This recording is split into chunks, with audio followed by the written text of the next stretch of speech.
ისლამი მეუბნებოდა, რომ ასეთი შესაძლებლობის მოცემა ჩემთვის არ უნდოდა, რადგან მასთან შედარებით ფიზიკურად პატარა ვიყავი. ახლა კი შეხედეთ მას. თავადაა პატარა ტიპი ჩემნაირი შესაძლებლობების ძიებაში. ახლა ზუსტად იგივე საკეთებ. შეგიძლია ამიხსნა მაშინ რატომ აკრიტიკებდი ჩემს გადაწყვეტილებას. ასეთი ორმაგი სტანდარტი ჩემ ცხოვრებაში არ მინახავს, ალბათ ასეთ რჩევებს აძლევენ მას. ილია ინტერვიუში ალიმ თქვა, რომ ისლამ მახაჩევს უნდა უმადლოდე, რომ ქამარი ვაკანტური დატოვე. აქეთ უნდა მიხდიდეს მადლობას ალი, რომ მისი ვარსკვლავი არ ვცემე. დღეს რომ მას რაღაც ღირებული აქვს და სიტყვა ეთქმის ჩემი დამსახურება. რადგან ჩუმად გააპარეს ჩემგან. ყველამ ვიცით, რომ ამ ჩხუბის ნახვა ხალხს უნდოდა. ამისთვის მზად ვიყავი, მოვემზადე. ყველაფერს ჩამოვდიოდი ამ ბრძოლისთვის. თუმცა ისინი გაიქცნენ. თავიდანვე არ დათანხმდნენ ჩემთან ჩხუბს. სულ იმეორებდნენ, რომ მე ამ ჩხუბს არ ვიმსახურებდი და რომ პატარა ტიპი ვიყავი ამ შანსისთვის. ამიტომ ჩხუბს არც თანხმდებოდნენ. ჩემს ასარგებლოდ არაფერი გაუკეთებიათ. ხოლო საკუთარ თავს გაუკეთეს სარგებელი, როცა დროულად გამექცნენ, რათა სახე და ღირებულება შეენარჩუნებინათ. მოდით სიმართლე ვთქვათ, ყველამ ვიცით რეალობა. დასასრულისთვის შენს შემდეგ გამოწვევაზე მინდა კითხო. ოლივეირა ყოფილი ჩემპიონია, ორგანიზაციის ლეგენდა, სუპერ ვარსკვლავი. როგორ აპირებ ამ გამოწვევას გაუმკლავდე, რა შედეგს ელოდები ამ მომენტისთვის? პირველ რიგში მინდა ჩარლს მადლობა გადავუხადო, რომ ბრძოლას დათანხმდა. რაც ისლამმა არ გააკეთა, ამის გამო მას მოუწევს საფასურის გადახდა. ჩარლზის გამო თავს ცუდად ვგრძნობ. მაგრამ რას ვიზავთ, ეს ჩემი სამუშაოა. არ ვიცი შევძლებ თუ არა ჩემი მეორე ოცდების ახდენას, რაც სხვა დივიზიონში ჩემპიონად გახდომა. თუმცა ვფიქრობ, შედეგი როგორც ყოველთვის ახლაც იგივე იქნება, გამოვიდე გამარჯვებული. მადლობა დიდი. ილია აქეთ. ალის საკითხს რომ დავუბრუნდეთ, როცა მათ თქვეს, რომ ყველაფერზე ხელი ჰქონდათ მოწერილი და ერთადერთი რამ, რაც აშორებდა ჩემთან ბრძოლამდე, ეს ბელალის გამარჯვება იყო. რა რეაქცია გქონდა ამაზე, თუ გავითვალისწინებთ იმ ფაქტს, რომ შენი თქმით, მათ თავიდანვე უარი თქვეს ჩხუბზე? იტყუებიან, მატყუარები არიან, ყველაფერი ტყუილია.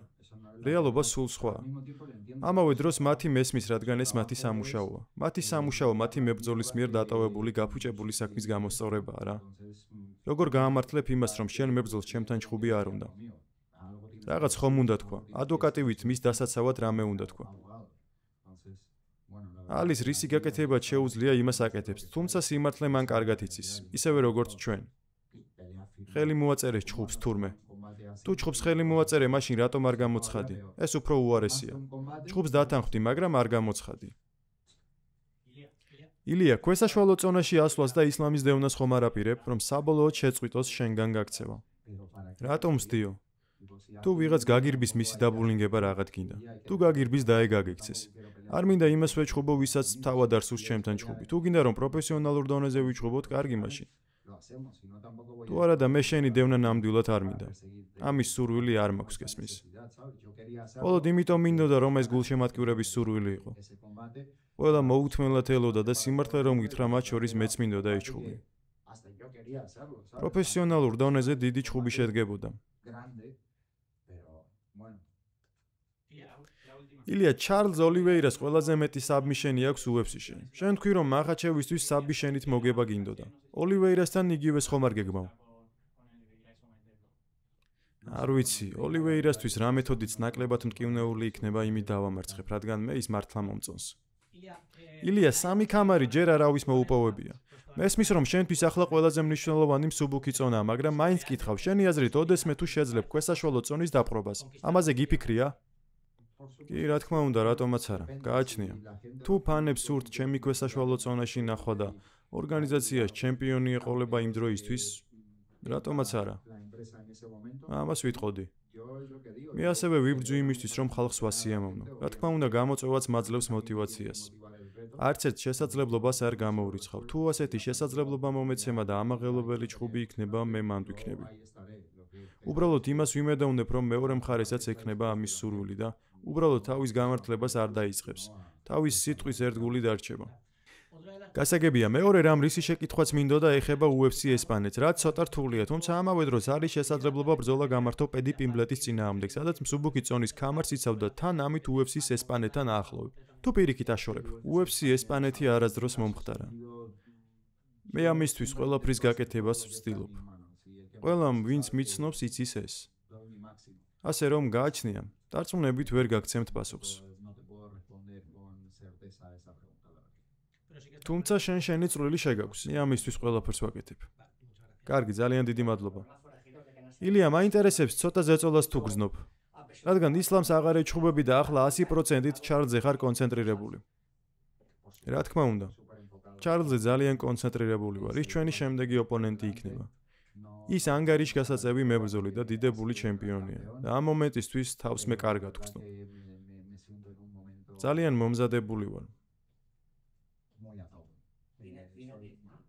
სტილი, რომლითაც ჩარლზს ვუპირისპირდები, ძალიან რთულია. ძალიან დაიტანჯება ჩემთან ბრძოლისას, რადგან ის ჩემნაირ ოპონენტს ჯერ არ შეხვედრია. მისი წინა ოპონენტები ჩემამდე ახლოსაც კი ვერ მოვლენ და წინა ოპონენტებისგან მან 10 მარცხი დააგროვა. ახლა კი წარმოიდგინე ჩემი სახით რა ელოდება მას. ამიტომ თქვი, რომ მის გამო თავს ცუდად ვგრძნობ, რადგან ჩემთან დატოვეს მარტო. თითქოს ოთახი შეეშალა და ჩემთან მარტო აღმოჩნდა. თუმცა მე მართლა გულის სიღრმიდან ვადლიერი ვარ მისი, რომ ამ ჩხუბს დათანხმდა, რადგან წარმომიდგენია მარტივი არ იქნებოდა. ილია, მე ვარ მარტინეზი რადიო მაკადან. კითხვა მაქვს, როგორ მოგწონს შერეული საბრძოლო ხელოვნების დესპანად ყოფნა? ესპანეთში, ალიკანტეში დაბრუნდი და ბევრი ახალგაზრდა ადამიანის სამაგალითო პიროვნება გახდი ამ სპორტში. რას ეტყოდი მათ, ვინც ახლა იწყებს საბრძოლო ხელოვნებას? რა ღირებულებებს უნდა ატარებდნენ ისინი? ვიტყოდი, რომ საკუთარ ოცნებებს მოეჭიდონ და ბოლომდე უნდა იბრძოლონ, რადგან მარტივი გზა და ინსტრუქცია ამ ცხოვრებაში არ არსებობს. ერთადერთი ინსტრუქცია ეს შენი ხედვა და რწმენა. ამიტომ უნდა იშრომო, მოიჭიდო შენს ოცნებებს და იცოდე, რომ ყველაფერი შესაძლებელია. ამას ვეტყოდი. ილია, ამ კითხვის დასმას ბევრი ითხოვდა, ამიტომ კითხავ, რამდენი ჩხუბის, უпростоრად, რამდენჯერ გინდა შენი ტიტული დაიცვა ქვემსუბუქწონაში? სანამ მოტივირებული ვარ. იგივე კითხვას ქვემსუბუქწონაში მისვამდნენ და მეც ყოველთვის ამას ვამბობდი. მანამ ვიქნები აქ, სანამ კარგი კონტენდერები იქნებიან და მიიღირს, რომ სათანადო შრომა ჩავდო კემპში მოსამზადებლად.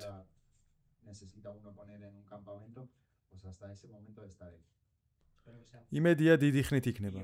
და კიდევ ერთი, ფიზიკურად როგორ ხარ? შეიძლება უბრალო კითხვა, მაგრამ მაინტერესებს, რადგან შენი ვარჯიშის ვიდეოები ვნახე და ასევე ნაკლები წონის დაგდება მოგიწევს. როგორ ხარ? როგორ გრძნობ თავს? მე ძალიან მაგრა და ძალიან გახარებულად გრძნობ თავს. პირველად ხდება, როდესაც თითეული მომენტით ტყვევი, რადგან აქამდე როცა ქვემსუბუქწონაში ვიყავი, წონის კლება ამ მომენტებით ტყვობაში ხელს მიშლიდა. ახლა არ მიწევს ამდენი წონის კლება და სიმართლე გითხრა, ბავშვივით მხნედ ვარ. რადგან ყველაფერს ვაცნობიერებ, ყველაფერი მსიამოვნებს, არაფერი მბოჭავს. ასე რომ მართლა კარგად და მხნედ ვარ. დივიზიონის შეცვლის მიზანიც ეს იყო. ილია, შემდეგი თვის ბრძოლაზე საუბრისას ახსენე, რომ შენი ოპონენტისთვის შეეცდებოდი ნაკლებად მტკივნეული მეთოდით დამარცხებას, რადგან ის მოგწონს. როგორც მებრძოლი, შეგიძლია უფრო ნათლად დაგვიხსნა, რა გეგმები გაქვს.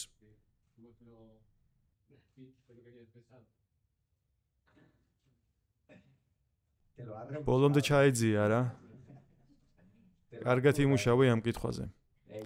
რა გეგმები მაქვს? სიმართლე რომ გითხრა, როცა ოქტაგონი დაიხურება, არ მაინტერესებს კარგი ადამიანი ხარ თუ ცუდი.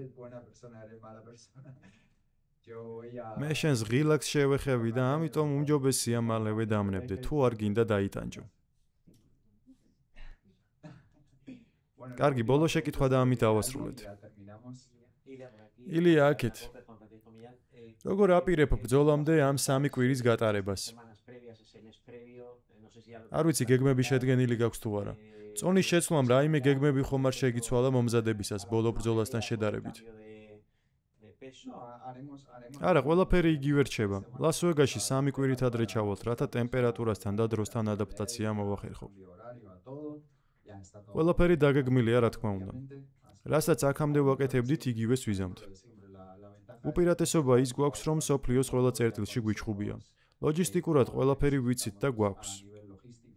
გუნდიც მზად არის. ყველაფერი ორგანიზებული გვაქვს. ახლა მხოლოდ მისვლა, ქამრის აღება და ესპანეთში ჩამოტანა დაგვრჩა. დასასრულისთვის ილია გითხარი შენი პროგნოზი ისლამისა და ჯეკ დელა მადალენას დაპირისპირებაზე.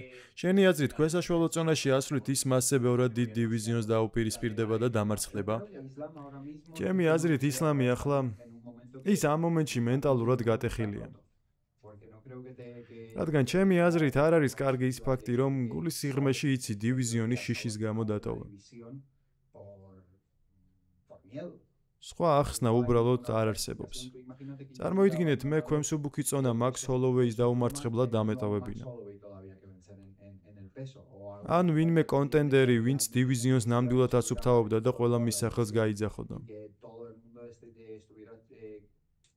გეკითხებით, ჩემზე რა აზრის იქნებოდით? არ ვიცი რა გავლენას ახდეს ეს მენტალურად მასზე. ქვესაშუალო წონაში მართლა არ ვიცი. რაც უნდა ისქნას ეს მისი ცხოვრება.